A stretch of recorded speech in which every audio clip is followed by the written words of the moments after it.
Zain said the figures are also increasingly alarming in cases of serious disorders like diabetes and hypertension. Fuzia said the main concerns were the prevalence of type 2 diabetes mellitus, which was escalating at a phenomenal scale. And if the problem persists and not nipped in the bud, it will be a serious cause for concern for Malaysia. If we don't target these patients, they might develop what we call type 2 diabetes. So type 2 diabetes is just like diabetes that occur among the adults. So most of the children here, they actually have type 1 diabetes.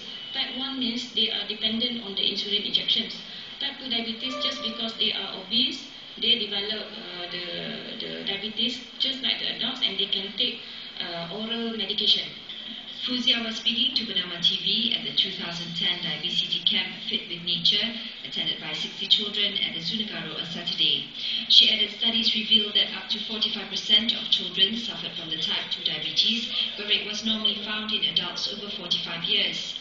On obesity, the National Health and Morbidity Survey on prevalence of childhood overweight showed that Kuala Lumpur recorded the highest prevalence of overweight at 9%, followed by Malacca at 7.2% and Negeri Sembilan at 7.1%. Sabah and Kelantan had the lowest percentage at 2.3 and 2.9 respectively.